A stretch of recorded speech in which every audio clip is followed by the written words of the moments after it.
My own mom screamed in court. She is mentally sick. I stayed silent. Welcome to my new story. My own mother looked the judge straight in the eye and said I was mentally incompetent. She said I'd been unstable my whole life. She said I should never be allowed to control my own finances, let alone inherit anything from my grandmother. I sat there in the Milwaukee County Courthouse on March 14th, wearing my grandmother's pearl earrings, and I did not say a single word. The judge, a woman in her mid-60s with silver hair and reading glasses perched on her nose, listened to my mother's attorney finish his opening statement. Then she turned to him with an expression I had seen many times before, in 38 different cases, actually. It was the expression she made when something did not add up.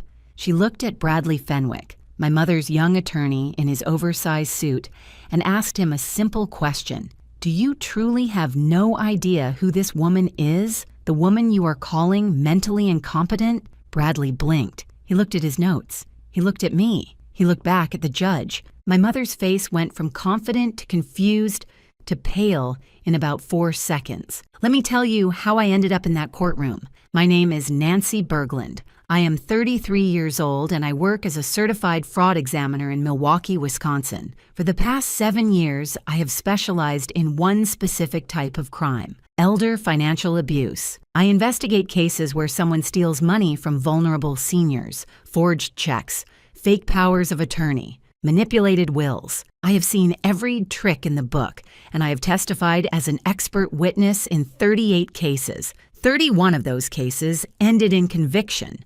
11 of those testimonies happened in Judge Patricia Kowalczyk's courtroom. She once told another attorney on the record that I was one of the most credible expert witnesses she had encountered in 20 years on the bench. My mother did not know any of this. We had not spoken in 19 years. Here's what you need to understand about my mother, Daisy Hollister. When I was 14 years old, my parents divorced. It was not amicable. My father moved to Oregon. My mother remarried within 3 months to a man named Theodore Hollister, who owned 3 laundromats in Racine County, Wisconsin. And my mother decided that her new life had no room for her old daughter. She did not fight for custody. She did not call on my birthday. She sent exactly 1 Christmas card the first year, and nothing after that. I was raised by my grandmother, Dorothy Berglund, in a small house in Eau Claire. Grandma Dorothy was a retired elementary school teacher who had never made more than $42,000 a year in her life. But she was careful. She tracked every penny. She kept receipts in labeled envelopes. She balanced her checkbook every Sunday morning with a cup of coffee that had exactly 2 sugars and a splash of whole milk. That woman could account for every dollar she had spent since 1987. She taught me everything I know. She just did not realize she was training a fraud examiner. Grandma Dorothy passed away 8 months ago. Congestive heart failure. She was 81, and she went peacefully in her sleep in the house where she had lived for 43 years. I was holding her hand. She left me everything.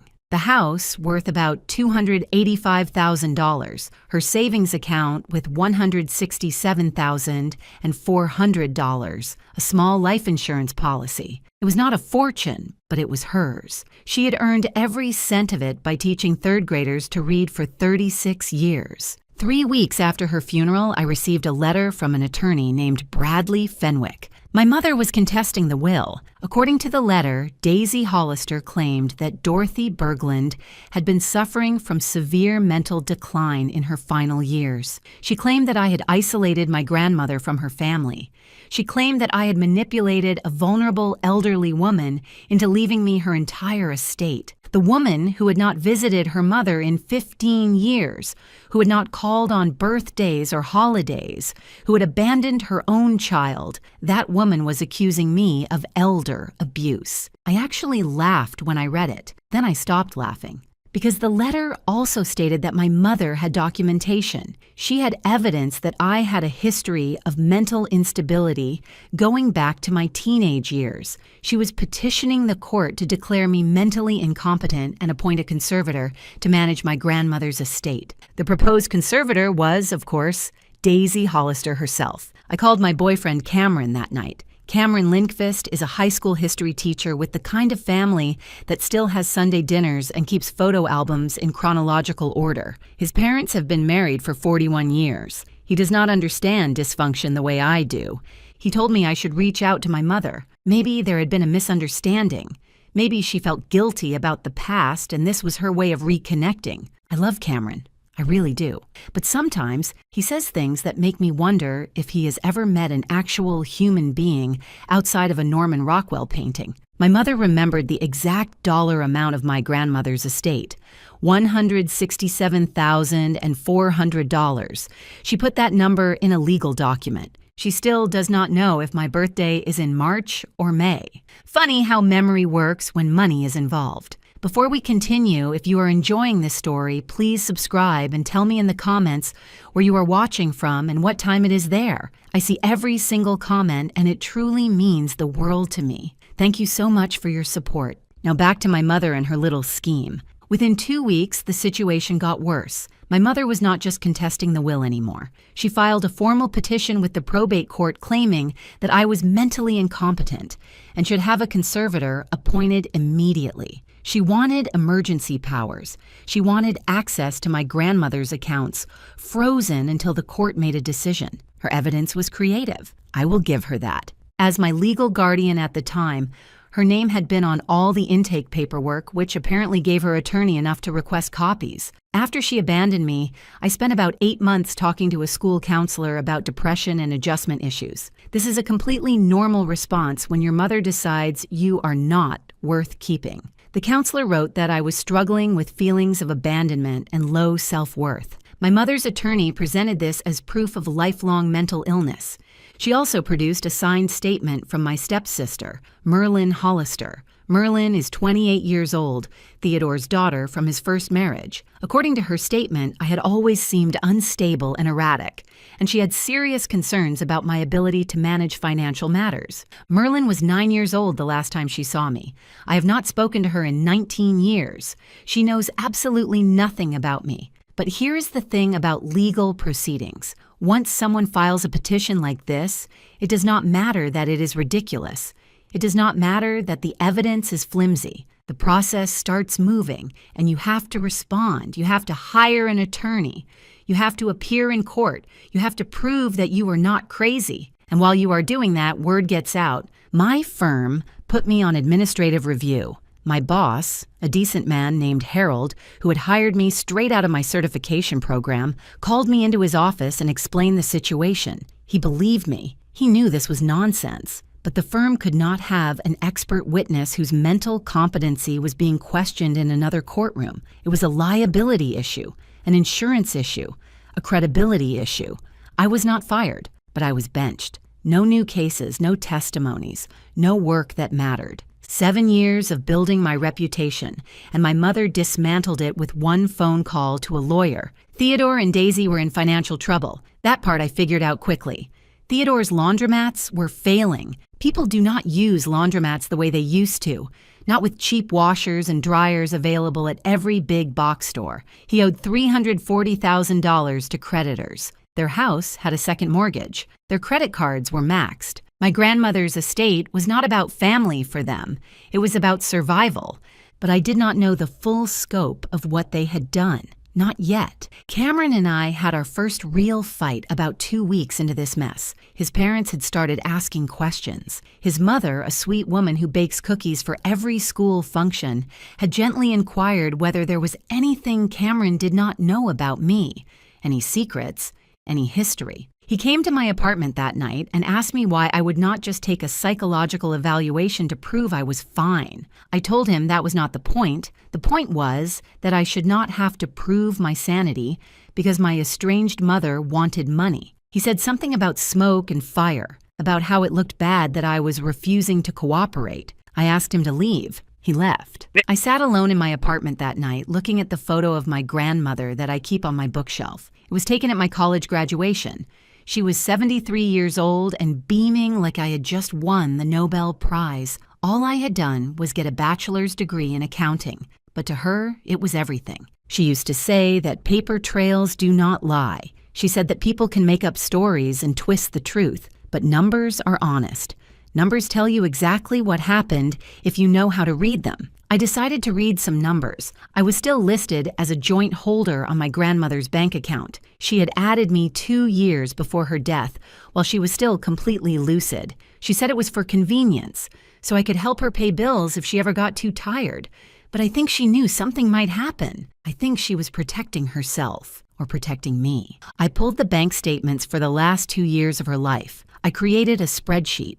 I tracked every deposit and every withdrawal, and that is when I found the first crack in my mother's story. In the final 11 months of my grandmother's life, there were 7 withdrawals that did not match any of her regular expenses. No utility bills, no grocery stores, no pharmacy charges, just cash withdrawals, ranging from $4,000 to $12,000 each. Total amount, $47,850. Each withdrawal happened within 3 days of a recorded visit from Daisy Hollister. My grandmother had started showing signs of mild cognitive decline about a year before she died. Good days and bad days. She would forget where she put her glasses, then quote poetry from memory an hour later. She was not incompetent, but she was vulnerable, and my mother knew it. The woman who was accusing me of elder abuse had been systematically stealing from her own mother for almost a year. I did not sleep that night. I sat at my kitchen table with my laptop and a pot of coffee, and I did what I do for a living. I investigated. The bank withdrawals were just the beginning. My grandmother had been meticulous about keeping records, but in her final year, things had gotten disorganized. I had assumed it was the cognitive decline. Now I wondered if someone had been helping that disorganization along. I drove to Eau Claire the next weekend to go through her house more carefully. Cameron offered to come with me, but things were still tense between us. I told him I needed to do this alone. The house smelled like her. Lavender and old books and that specific kind of clean that only women of her generation achieve. I spent 3 hours going through her filing cabinet, her desk drawers, her closets. I found what I was looking for in a place I should have checked immediately. Her safe deposit box at the First National Bank of Eau Claire. She had added me to the box 5 years ago. I had only been there once to help her store some jewelry after a break-in scare in the neighborhood. I'd forgotten about it entirely. The box contained her jewelry, as expected, her wedding ring from my grandfather, a few savings bonds that had matured years ago, her birth certificate and social security card, and a brown leather journal I had never seen before. The journal was dated. The first entry was from 14 months before her death. The last entry was from 6 weeks before she passed. My grandmother had known what was happening to her. She had documented everything. The first entry nearly broke me. It said that Daisy had called for the first time in years, sounding sweet and apologetic. She said she wanted to reconnect. She said she had made mistakes. Dorothy wrote that she did not trust it, but she was old and tired, and maybe people could change. The entries got darker from there. Daisy visited in August. She asked to borrow $2,000 for an emergency. Dorothy gave it to her. Daisy visited in October. She said Theodore was sick and they needed help with medical bills. Dorothy gave her $4,000. Daisy visited in December. She brought Theodore. They asked Dorothy to sign some papers that would make it easier for them to help manage her finances. Dorothy signed the papers. She wrote in her journal that she was having a bad day, that her mind felt foggy, that she was not sure what she had agreed to. 2 weeks later, she had a good day. She looked at the papers she had signed.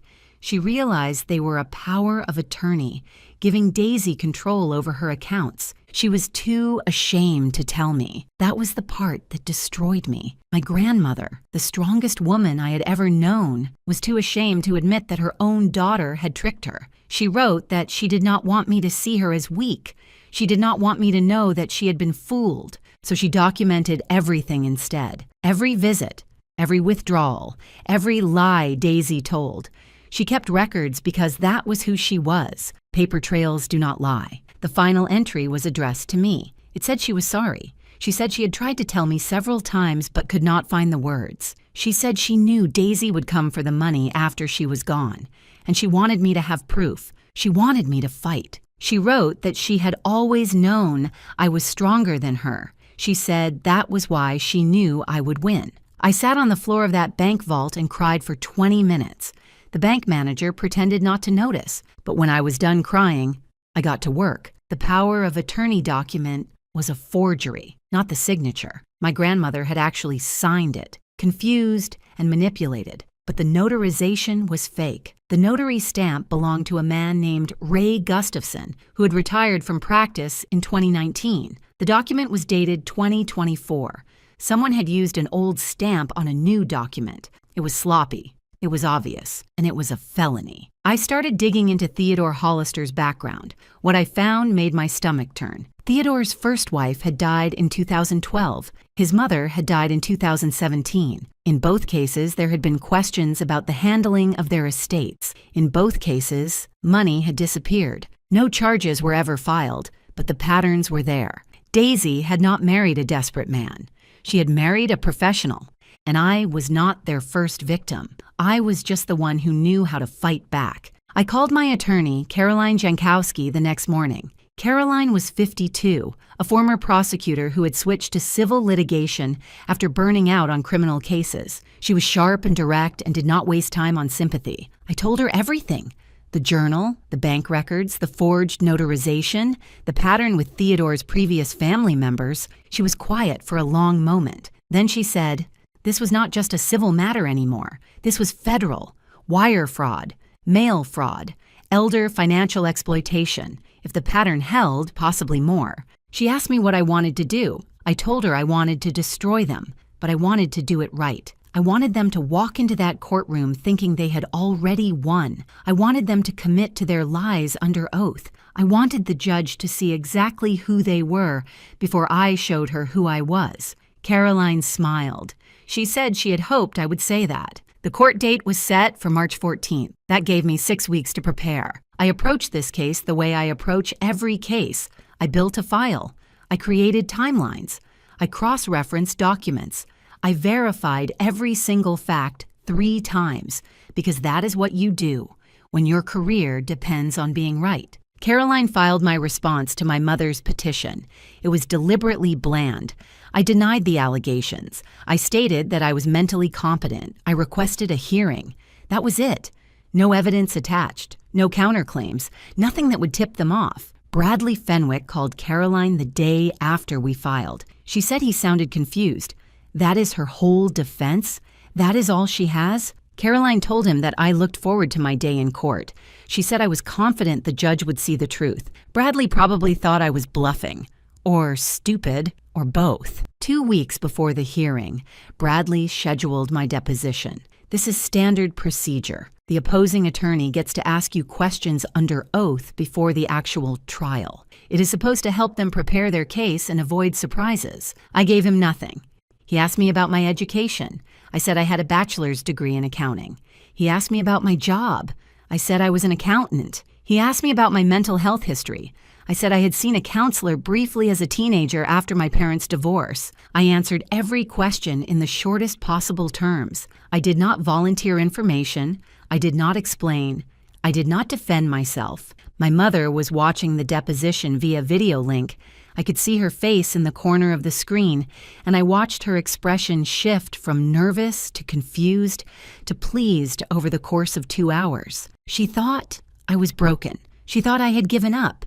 She had no idea that I was a woman who had cross-examined money launderers and embezzlers and fraudsters for 7 years. She had no idea that I had sat across from people who had stolen millions of dollars and made them admit to every penny. She had no idea that the flat, boring, defeated woman in that deposition was a performance. I have never enjoyed acting, but I have to admit that was a good show. The week before the hearing, something unexpected happened. I received a message through my attorney from Merlin Hollister. My stepsister wanted to meet. Caroline advised against it. She said it could be a trap, a way to get me to say something they could use against me. She said Merlin was on the other side. But I had seen something in the background of that deposition video. When Bradley mentioned Theodore's name, Merlin's jaw had tightened. When Daisy laughed at one of Bradley's jokes, Merlin looked away. There was something there. Fear, maybe. Or resentment. Or both. I agreed to meet her at a coffee shop in Waukesha, halfway between Milwaukee and Eau Claire. Neutral territory. Merlin Hollister was not what I expected. She was thin and tired-looking, with dark circles under her eyes and fingernails bitten down to the quick. She ordered a black coffee and did not touch it. She told me she was sorry about the statement she had signed. She said her father had written it and told her to sign it. She said she did not have a choice. I asked her what she meant by that. She looked at the table for a long time. Then she told me about Theodore's mother. Geraldine Hollister had died in 2017. She had been 79 years old, living in a nursing home in Scranton, Pennsylvania. She had dementia, real dementia, not the mild decline my grandmother had experienced.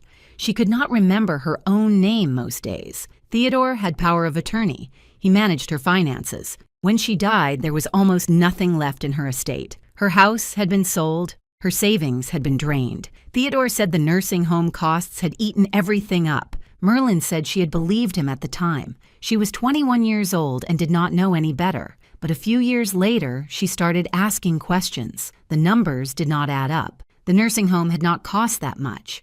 The money had gone somewhere else. She confronted her father about it once. Just once. She did not tell me exactly what happened after that conversation, but she touched the inside of her left wrist when she said it, and I understood. Theodore Hollister was not just a desperate man with failing laundromats. He was a predator who had been doing this for years. His own mother, probably his first wife, though Merlin did not know the details there. And now my grandmother. I asked Merlin why she was telling me this. She said she was tired. She said she'd been carrying this for years and she could not do it anymore. She said she knew what was going to happen in that courtroom and she did not want to go down with them. I told her I could not promise anything, but if she was willing to tell the truth, the whole truth, under oath, I would make sure the prosecutor knew she had cooperated. She agreed. I drove home that night feeling something I had not felt in weeks. Hope. Not just hope that I would win, but hope that there might be some justice in the world after all. Cameron was waiting at my apartment when I got back. He had brought Thai food from the place I like on Silver Spring Drive, the one that makes the Penang curry too spicy, but I order it anyway. He said he had been thinking. He said he was sorry for what he had said about smoke and fire. He said he had let his parents get in his head, and that was not fair to me. I showed him the journal. I showed him the bank records. I showed him the forged notarization and the pattern with Theodore's mother. He read everything in silence. When he finished, he looked at me with an expression I had never seen before. It was not pity. It was not even anger on my behalf. It was respect. He asked me what I needed him to do. I said I needed him to be in that courtroom. I needed him to see who I really was when I was working. He said he would not miss it for anything. The night before the hearing, I drove to Eau Claire one more time. I parked outside the cemetery where my grandmother is buried, but I did not get out of the car. I just sat there in the dark, looking at the snow on the headstones, thinking about everything she had taught me. Paper trails do not lie. People can twist the truth, but numbers are honest. Tomorrow, the numbers were going to speak for themselves. March 14th, Milwaukee County Courthouse, 8:47 in the morning. I arrived early because that is who I am. I wore a navy blazer, not because my mother had posted about choosing one on Instagram, though I did find that amusing when I checked. I wore it because it was professional and unremarkable. I was not there to make a statement. I was there to win. The courtroom was smaller than the ones I usually testified in. Room 412, fourth floor, reserved for probate matters and guardianship hearings. Not a lot of spectators for this kind of case. Cameron sat in the back row with two of my colleagues from the firm who had heard about what was happening and wanted to show support. Caroline sat next to me at the respondents' table, her briefcase full of documents that my mother did not know existed. Daisy arrived at 9:02, fashionably late. She wore the navy blazer from her Instagram post and pearl earrings that I recognized as my grandmother's. She must have taken them during one of her visits. Somehow, that detail made me angrier than everything else combined. Theodore walked behind her, his face set in an expression of practiced concern. He was playing the supportive husband, the man who just wanted what was best for everyone.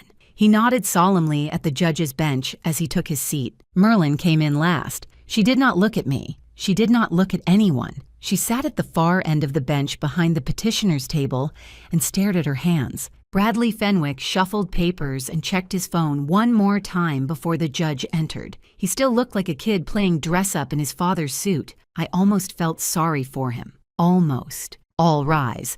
The Honorable Patricia Kowalczyk presiding. Judge Kowalczyk entered and took her seat. She put on her reading glasses and looked at the case file in front of her. Then she looked up at the petitioner's table. Then she looked at me. I saw the moment of recognition, a slight narrowing of the eyes, a small tilt of the head. She did not say anything, but I knew she knew.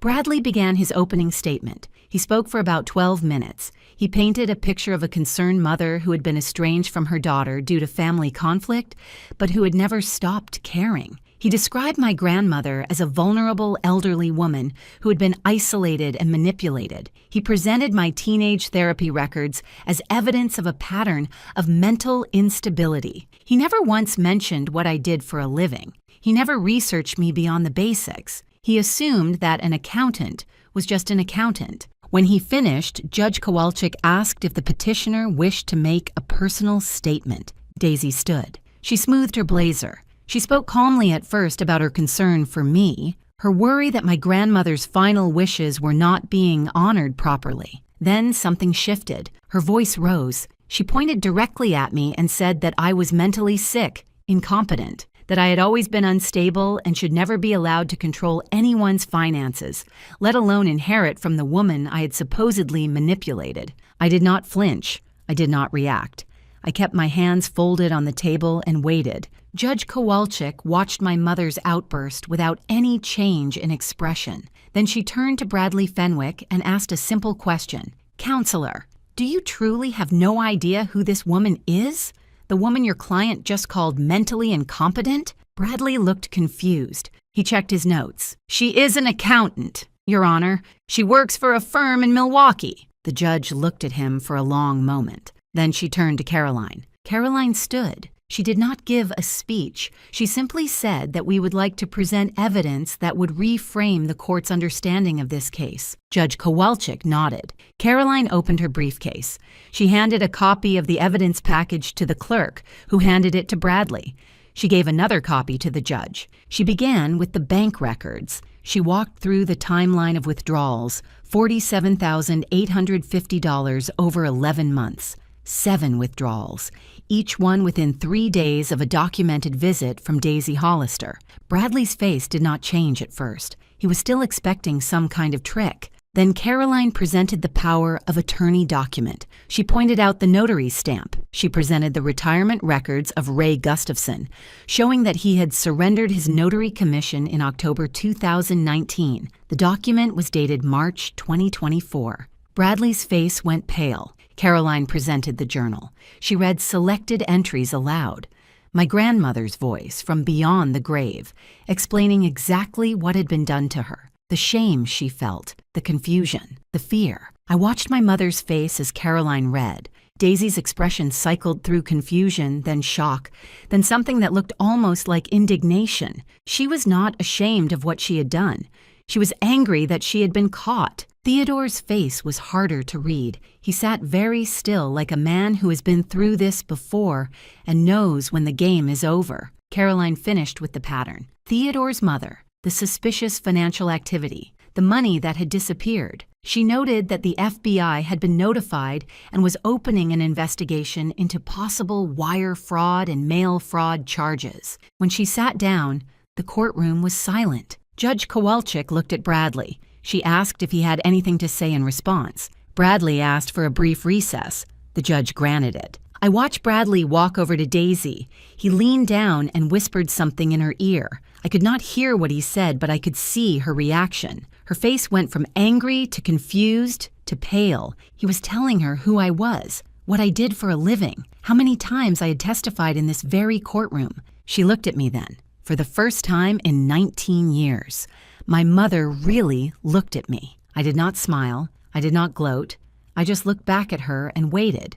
When court resumed, Bradley stood and announced that his client wished to withdraw her petition. Judge Kowalczyk shook her head. She said that given the evidence presented, she was not prepared to simply dismiss the matter. She said she was referring the case to the district attorney's office for potential criminal charges. She said she was also forwarding the evidence to the FBI field office in Milwaukee for their ongoing investigation. She looked at my mother one more time. Then she looked at me and said the petition was denied, with prejudice. It was over in less than 2 hours. No dramatic confrontation, no screaming, just evidence presented clearly and a judgment delivered quietly. That is how justice actually works. Not with explosions, but with paper trails. Before I finish this story, I want to say something from my heart. If you have stayed with me this far, thank you, truly. If you enjoyed this story, please hit that subscribe button and leave a like. It means everything to me, and it helps me keep sharing these stories with you. Now let me tell you what happened after that day in court. The FBI moved faster than I expected. Special Agent Tina Morales, a woman in her 40s with a handshake like a vice grip, called me 3 days after the hearing. She had reviewed the evidence package. She had pulled Theodore's financial history going back 15 years. She had found patterns I had not even discovered yet. Theodore and Daisy Hollister were arrested on April 2nd. Federal charges: wire fraud, mail fraud, financial exploitation of a vulnerable adult. The indictment was 18 pages long. The investigation into Theodore's mother's estate was reopened. The forensic accountants found over $200,000 in unexplained transfers in the 3 years before her death. Geraldine Hollister had owned her home outright, had a healthy pension, and had saved carefully her whole life. By the time she died, there was nothing left. Theodore had done this to his own mother, and then he had taught his wife how to do it to mine. Merlin testified for the prosecution. She told them everything she knew about her father's finances, his methods, his temper. In exchange for her cooperation, she received immunity from prosecution. I do not know if that was fair, but I know she was as much his victim as anyone else. The trial lasted 2 weeks. I did not attend most of it. I had already given my testimony, and I had cases of my own to work on, but I was there for the verdict. Daisy Hollister was found guilty on 4 counts. She was sentenced to 5 years in federal prison. She will serve at least 4 before she is eligible for parole. She was ordered to pay full restitution of $47,850, plus interest, plus penalties. Theodore Hollister was found guilty on 7 counts. He received 6.5 years to be served at a federal facility in Minnesota. His laundromats were seized and liquidated. The money went to his creditors and to restitution for his victims. Their house was sold at auction. The country club membership had already been revoked for unpaid dues months before the trial. Every piece of the life they had built on stolen money was dismantled and scattered. I received a letter from my mother about 2 months after her sentencing. I did not open it. I gave it to Caroline, who read it and told me it was 6 pages of excuses and self-pity without a single genuine apology. She asked me if I wanted to respond. I said no. Some paper trails are not worth following. My grandmother's estate was finally settled in July. I kept the house in Eau Claire. I could not bring myself to sell it. Cameron and I go there some weekends when we need quiet. We drink coffee on the porch where she used to sit with her checkbook on Sunday mornings. I kept her journal too. Not as evidence anymore. That part is over. I kept it because it is the last thing she ever wrote. It is her voice preserved on paper, reminding me that even when she was scared and ashamed and confused, she never stopped fighting for me. Cameron proposed in October. He did it at the Olive Garden on Route 9 in Waukesha, where we had our first date 5 years ago. The food is not spectacular, but the breadsticks are unlimited and the memories are good. I said yes. My grandmother would have liked him, I think. She always told me I needed someone steady, someone who would not run when things got hard. My firm reinstated me the week after the court hearing. My boss apologized personally for ever doubting me. My first case back was an 84-year-old woman in Kenosha whose nephew had stolen $89,000 from her retirement account. We got every penny back, and he got 4 years. Some people think revenge is about anger. about hurting the people who hurt you. But that is not what it is, not really. Revenge is about balance. It is about making sure that the people who think they can take whatever they want from whoever they want learn that the world does not work that way. It is about proving that patience and integrity and careful documentation will always beat cruelty and greed. My mother thought I was weak because I was quiet. She thought I was broken because I did not fight back immediately. She thought she could take everything from me because she had gotten away with taking things before. She forgot that I was raised by a woman who kept receipts. Thank you so much for staying with me until the very end. If you want more stories like this one, there is another one waiting on your screen right now. Just click it, and I will see you there.